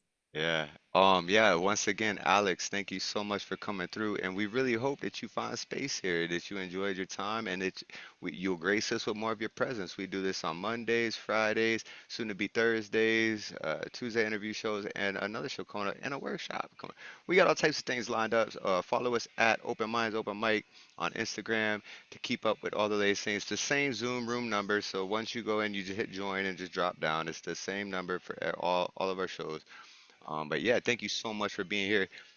Could we all just unmute one more time and give it up for Alex Salinas? Woohoo! Alex. Love it. Oh yeah. Thank you so much. All right, so coming up next, we got this young gentleman right here, Jackson Riley, who tomorrow is going to be coaching the Slam Jam, that the Slam show that we got going, and his co-coach is going to be this dude Buddy Wakefield. Um, he's a pretty good poet, but I don't know much of his work, but I know Jackson. That's why I'm showing up for tomorrow for Jackson. But if y'all want to come through and see Jackson and Buddy Wakefield, come through 5 p.m. same room. Yeah, Jackson.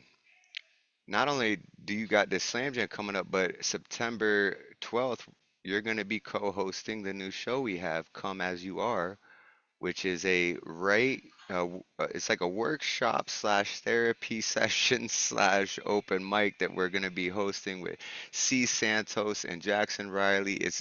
I'm so excited for this show because I started this so I could write more, and I've been too busy to write. So I'm like, okay, well, we need to have a show that encourages people to write more. So yeah, I'm looking forward to that, and I'm looking forward to tomorrow. Yeah, Jackson, if you want to take this away and bless us with some words, man, I greatly appreciate it, brother. It'd be my pleasure. Um, two poems that I want to share tonight. The first one is called 9885150. Hey, I figured I'd hit you up because, frankly, I knew you'd answer. I'm losing the good fight. I need you to guide me to greener pastures. I've considered you my kin, but if we're keeping with this candor, I've used you as a lifeline. Now you view me as a cancer. Our relationships turned rancid. I wish I'd taken every chance to address the wound before it had grown gangrenous, not after. You've been so very patient, but I've been this way since my nascence. I could taste it. I wouldn't change it, thus it fell on you to face it.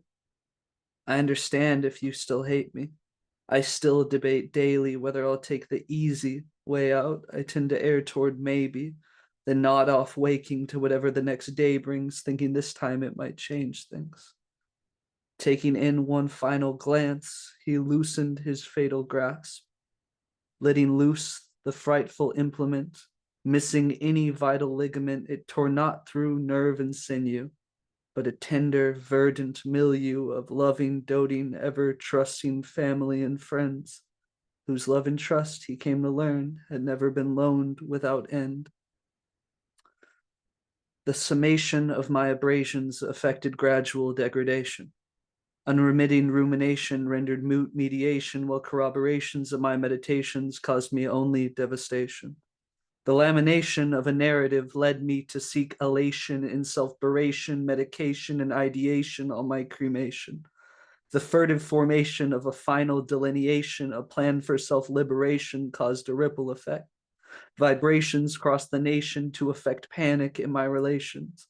The identification of my dedication toward my own elimination provided sufficient justification for a drastic modification, the stipulation being it required self-nomination.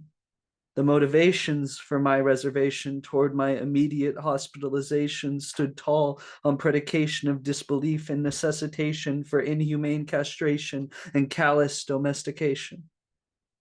My aberrant hesitation to seek my own salvation met not the expectation of those who felt for me adoration. So they made a transformation. They turned to excoriation, only fueling further still my feelings of isolation. I agreed, if purely for the sake of their placation, with no intention of ever actually reaching the destination. Yet apparent indications of my premeditations preceded strict observation under home incarceration.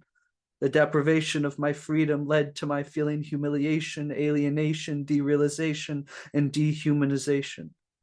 So I begrudgingly abandoned my old life for an attempt at reparations. Now, in spite of my best attempts, there's no conversation to convince my next of kin I'm fit to return to civilization. I will continue to call until their position finally changes. Until then, here I'll remain, making the most of this vacation. This second poem was a one that I did as a collab with another poet I love. If you haven't heard his work, you ought to check it out. Kazi Kaz. I think that's his name on Instagram. It's like the Kazi Kaz. He's phenomenal. But I'm just going to read my half. I don't feel that I could do justice to his words. This is We of the Storm. White wailing, weightless, teetering helter-skelter, out of tune, awfully off key, keel and kilter. Engine pace edging out, panting wheels, head over heels, he fell, plumbed down the well, into a delightfully decadent deluge of delicious delusion. At his lowest point, he met a lovely lass, a lush in recovery, though he had recovered not from the store of sore lashings left behind by his lusciously lashed lust, he allowed love once more to from a pouting, powdered whore's ventricular spigot spring, and out a torrent poured. And for one moment, he entirely forgot he had ever been hoisted overboard. Too late coming to recognize my floundering, I examined my surroundings to feel only smooth stone in my anxiety compounding. From my teal eyes, tears spout as I realize there's no climbing out, and resigned not to go quietly, I ignite what's left of this half ounce. Couched comfortably now in the crotch of a fig tree, I've missed me. Don't take it to heart, please. When I tell you I'm not listening, I'm reminiscing on mincemeat. I don't mince words or repeat terms like a president.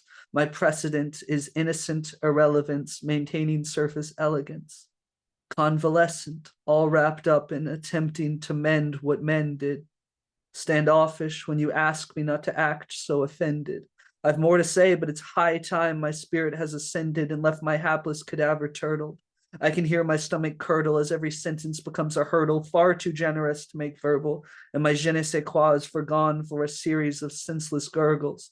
I invite myself cordially to another swig from this cordial. 40 score endorphins force me to forget that I'm still mortal. As the days pass, waves crash and erode the cliffs of Dover. If a diver's to survive the tide, they'll have to do so sober. So, please heed, I'm in dire need of a shoe-in for a sailor. I'm a head-in for the oven, easily baked within a brazier. I'll throw a tenor in if you tremble at the tiny Tim soprano when my bleeding fingers penetrate the ivory piano, but a tantrum if you punctuate my tender timbre's tempo. I've bottled too much rage to be upstaged by a chemical falsetto. A boy's a gun, but a humble tongue conceals the steel knife of a widwaif left to wave off Sunday wafers from a past life as a born-again addict, recurring agoraphobic, runner-up in recovery, pining for his atonement in the form of an ink pen, manufacturing confections more arrested than the fairer sex's vivisect erection during seatbelt shenanigans fueled by car seat carcinogens. Elegies for prophylactics, what I'd give to be a kid again. Ignorant of prejudicial, presidential predispositions, where red bats in white caps serve blue-eyed depositions. Hilton Head Hamptons torch rainbow coalitions, cardboard masculinity to the nunnery or the kitchen. The winning party gets to pencil in the silver sin of Benjamin, so don't you dare pretend it's my fault I seek respite and adrenaline. Thank you. I seek respite and adrenaline.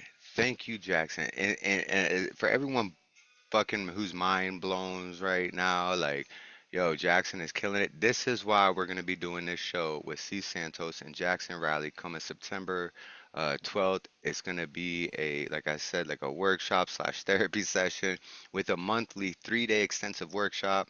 It'll be $30 for admission, but you get 3 days. Day one, we introduce writing prompts and topics. Day two, we refine your writing. Day three, we work on your performance. And then that fourth day will be the end of the month Thursday show. So we can bring what we worked on at the workshop to the Thursday shows, which will be themed. And like we have like so many great ideas. Jackson is a genius. C. Santos is a genius. And I'm just so glad to have them on the team. One more time, if y'all could do me a big favor, unmute yourselves and hoop, holler, give all the love you got for this young man, Jackson Riley. Absolutely killing the game. It Yeah. was so good. I just mind blown the whole way through, and yeah, I wrote it in the comments that it kind of feels like you could even like you basically could rap this. It's so good. Definitely. Thank you so much, Jackson. All right, so we have two performers left for round one, and then you know the deal. We're gonna stop the recording, but the party will still go on afterwards. So, on deck we have the lovely Karen Melinda Magoon. But coming up next, we ain't seen her in a few weeks. We've got Maddie, aka Baby. What's good with you? Where you been at? How you doing? How is life? Can you share some words and bless us with your work? Like, Hello. Hi guys. Hi everybody. How is everybody? I've missed you all so much. Hi, which one of us are we doing? Are you first? yeah, see, that's why I never said the on Oh, deck thing. It always confused me, but I know Dre's been doing it, so I do. So you're oh on yeah, deck I'm next waiting, after and then Mati. yeah, and then Maddie. Yeah, I'm so that's sorry, why I never Mati. did I'm the so on deck sorry. I because I'll didn't just be mean like, to. here's who's next, but I'll just keep the list posted. But I'm trying something new. I was trying to do it because Dre does it, right? And I it's was my told first that time was a New You hosting, York. so. can I was told that go. was a New York thing. Yeah. Well, I never did it before. This is the first time doing it because I know Dre's been doing it in my absence. So I was like, well, let me try it out. But no, I think it confuses people when you're like, on deck, you got this person. But coming up now, we have, and you're like, what? Like, they can read the list, they can see. So I think I'm going to drop it. I'm going to just be like, up next, we got this person. It'll less confusion. If you don't know where you're at, read the chat. I post a list, yeah. Maddie, if you could bless us with some words, Hi. we'd appreciate it. Hi everybody. Okay, I got some poems that I like maybe put up to decide to possibly read. I have totally lost my voice this year, and so I'm trying to gain it back by reading some older stuff like when it comes to me. And most of the time I've come to the poetry rooms the past I don't know, a couple of months, or maybe it's been a while now. I come in and I feel like I want to speak, and I get here and I'm like, I don't want to speak. And so I have something I want to read today, and I don't know. I've been trying to work my voice back. I've gone through a full like transformation in my heart and my life, and everything has changed in me the last year and a half. I got really sick. I moved away from a place I was living for 10 years. And so thank you for being forgiving of my absence, because I really have missed you guys. I just have missed the inspiration. I've missed my own voice. And so of course my voice has been absent here, but I've missed you guys a lot. So We thank you miss you for too. always Thank you welcoming for me coming back. back, no matter how long I go. I really appreciate it. It means so much to me. So that's all I'll say. I got a couple of poems. This will This is always be from your home, by the way. I love you, man. I love you, and I'm happy to see you back here because I know you were gone for a minute. It's good to see you looking alive and well. All right, I got this free write from a writing workshop I was in about the writing workshop was about birds. So I wrote this about the house that I lived in when my parents first separated, and birds kept fucking flying into the windows in the front of the house, and how I learned to be a caregiver at a very young age. At age 6, birds started flying into the windows of both my homes. First time my parents split. It was the first year I saw something die. At age 6, I became an entrepreneur. I created a nonprofit to save lives. Out of a single shoebox, I'd upcycled from vehicle carrying my new kicks to bird rehabilitation center, one that flew into the window in the front, one in the back, one died, one didn't. At age 6, my parents separated, and my mom moved into a rental a mile away, a home on 4th Street, and the sides of the house hung wide and lazy, dripping with ivy that climbed around the front, and the address was 666 4th Street, and my father joked I was living with the devil. Every day, a new bird would fly into the window that spanned the entire 2-story height of the front of the house. Every day, a new bird would fall prey to a false promise, seeing what looks like trees in the reflection until the image got too close, then crystallized, too close for comfort, too close to change directions. At age 6, I sent a closet full of shoeboxes to a better life, stuffed with toilet paper and birdseed, and given a chance to save a life and send someone home. At age 6, I had no friends. At age 6, I saved a few birds. At age 6, I buried more than half of them in the yard. At age 6, my backyard became a miniature pet cemetery. At only age 6, I first started thinking about death. I started a business. I became the Grim Reaper. The river Styx, a moat around my house, 666. The devil lived a mile away. In actuality, the devil shot a man in cold blood, and I lived with him and called him dad, and he taught me how to use a gun. And my mom just lived on 4th Street. And at age 6, I considered dying as an alternative to being torn in half or thrown into the glass by the living and the dead, my 2 parents trying to pull me apart. Ideologies existing light years apart, one world myth, one world sort of half-truth. My father, executioner. My mother plays God. I saved an animal once. I saved myself once. I will not touch a gun again. I will not dance with the devil. I will not poison myself with false promise. I will not come home just to die. At age 6, I first did not die. At age 6, I was already too close to change directions. Here I am, flown straight into the glass, stunned myself near to death so many times. I'm fluttering for an answer, a map, a way home. There is a bird of prey that doesn't starve one of its 2 children in the nest. I will not grow up to be my parents, to trade a strong son for a living daughter. Once I fell out of the nest and I made myself a shoebox out of poetry. Once when I was age 6, when I did not die the first time. That's the first one.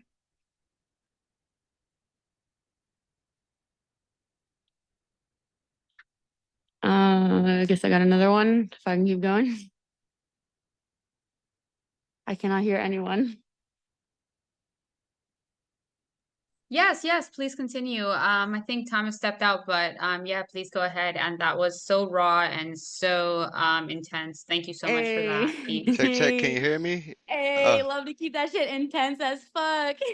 yeah. Yo, that shit was dope. What was that line you said? I fell out of a tree, or no, fell out of the nest and made myself a place in a shoebox. Dude, please tell me that this is Come recording on. so I can come back and listen to this It because is. It is. I It improv is. some shit. Yeah, yo, it is. This show will be up available later on tonight after it processes and all that. If not tomorrow, it'll be available. Yeah, Maddie, fucking welcome back, dude. Come on with a strong Yeah. piece. We would love Thank to hear what you you. got for us next. Okay. I have you guys heard um the metaphor of whether you'd rather be stuck in the woods with a man or a bear? You've all heard this one, right? No, I actually haven't. Okay, so the question is, would you rather be stuck in the woods with a man or a bear? And I kind of wrote a poem based off of it. Um, okay. What if that man's a bear? Like Bear Wolf? I'd rather be stuck in the woods with Bear Wolf. Like Okay, cross him fantastic point. However,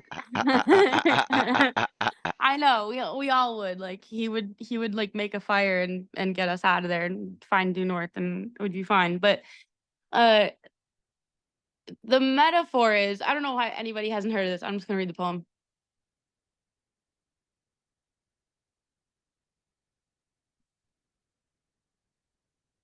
If you're the man then I'm the bear.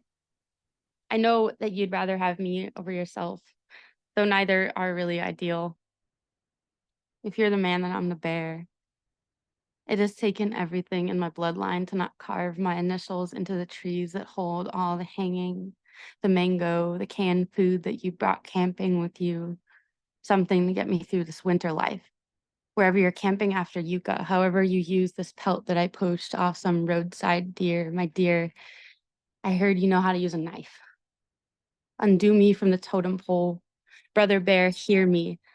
I have been trying to speak to you my whole life, a curse. I'd rather you teach me how do you tie it all up there. So nice. If you're the man, then I'm the bear. And if the woman in question were to appear between us, it would be me. And I'd rip her root from rot, shake her snarl back into place, and load the rifle up to her parents for good measure, like I'm roaring an ocean wave, trying to tell her to go back across the hot sand before she learns again, negotiate, regurgitate, tuck blade in her speech or poison pill in her tongue, and teach her again to turn the gun on us. Her fickle friends. Fair weather, fuck the woods. I know how to survive a desert. If it's between the man and the bear, then the hypothetical isn't much of a question. It doesn't matter if it falls in the woods, with nobody to pick her up or put her for sport. If a life is a caddy, if a girl is a fun game to play over dinner to ask the question, pick your death weapon, man or bear, then I want to know, have you even thought of the frost as a cause of death? Have you considered what the cold would do to a girl denied an exit by neither coercion nor negotiation, nor beg, nor nostalgic, bloodletting, nor nothing, nor best friend turned hostage? Have you considered frostbite? If it's between bone marrow and a beating, I tell you, I can eat myself up. So I've done so much growing with the scraping. My steel will touch across my blood. Can you please hold me? I come here to talk to you about my skin, to unfussy the lock, to make simple my sharply lined speech. I am sorry, I am sorry, I am sorry. I always speak in black and white. Can you please help me? Can you come clean me up? If you're the man, then I'm the bear. Or I don't care. You can use the brains of any animal to tan their own pelt after you've skinned it. None of the men who have ever cracked my skull have been worthy of the hide. It is your knife I want in my parents' hands to unlearn their butcher before I raise myself held to hand, hypothetically humbled by some hysterical question like which weapon, man or bear, which death would suit your headstone best. I spent my whole mouth calling out for a pack of good hounds, begging for decades for a good set of friends to teach me how to make my bite useful. I have been starving for so long, I know now how to prey only with my claws. I scraped them down the trunk to mark I was here, I existed. So even if I'm holding the bark after I'm gone, they will know, watching it shred against my touch. You're the bear, you're the best. Let's hear it for all the seasons, all of which challenge me to wake me up again in a winter, find something good and alive to eat. Home. Thank you guys. I love you. Thank you, Maddie. Welcome back. We missed you. We love Damn, that was you. that was beautiful. What was that line? I Yeah. spent my whole mouth to call for hounds or something like that. I don't know. It Thanks, was man. so good. The metaphor in there and it was beautiful. And I have heard and I do know about the bear thing. I didn't hear you right the first time, but that was amazing. That was one of the best responses to that I've heard. Thank you so much. I love you. Thank you so much. That's so sweet. Thank you. I appreciate Adore that you. so. So dope. So dope. Thank you so much, Maddie, for being here. We miss you. We love you. You are open minds. So I'm so glad to see you here in the space again. We got round Thank two you. coming up next. But to end off round one and this wonderful night and this recording, make sure y'all tune in live so you can see what happens next. If not, enjoy the rest of the video here because we have one of my personal favorite poems, Miss Karen Malanda Magoon. If you could bless us with some words, I would greatly appreciate it. Thank you so much. And Matty, that was just enormous. Amazing work. So it's an honor to be here. It's among you beautiful people. And I'm going to start with a poem I sent in some poems for tiles in a public place in Minneapolis, Minnesota, that was supposed to be pithy little things about their history. And I've never shared it with anybody. So here we go. Just a few things I was supposed to put on. I didn't win the prize, so I don't think this ever came on tiles, but I thought I'd share it. Minnesota woman. She came across the Bering Bridge 8,000 years ago. Alone she died and left no child. Upon her deck was hung, upon her neck was hung a fragile shell, and on her waist an elk horn dagger. And the next is freedom. Dred Scott fought for the right to be free, rights not espoused in our original Constitution. The flame he lit sparked our Civil War and still burns today. And the last one I sent for the tile in Minnesota is called Wankantanka. Wakan, spirit world, bring peace to all.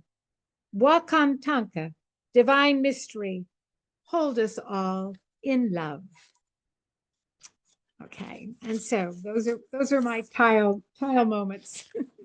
And here is the comet that got, remember when we were getting all those comets? Anyway, I remember a very big comet time, and at that, and when I was seeing the comets, I was living up north in Lake County, where I would go outside and the sky was just full of stars. So I don't get that in San Francisco. Anyway, this poem is called The Comet Got Lost. The comet we waited for got lost, or burned up close to the sun, or perhaps just melted away like the wicked witch in a pail of water. Snow and ash, ice and sand, dashing through the universe. Just another shooting star, another Haley-Bop inspiring suicides, lost in death, lost in space, bodies offering their spirits to tails of comets, aspiring to ride bodies of ice, shooting bodies spinning through space, like those comets who crashed into Earth eons ago to give us water, to give us life. Comets melt into planets and create life, or fly like Icarus too close to a sun or star and disappear, leaving only clicking red shoes.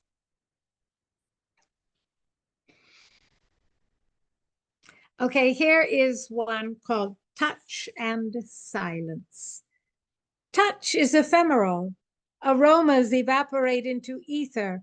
Esters of dreams hide under quilts sewn by Puck's crew, dancing in a midsummer night on the wings of hummingbirds, dipping through their dreams' reflection, etched with dew, through mushroom gills, emanating vapors, dream-like cobwebs, sliding through each needle's eye to find the way to fly, to find the why of sky, through meadows' patterns, cat's paws, wagging tails, waltzing through earth tones into sienna sounds of silence.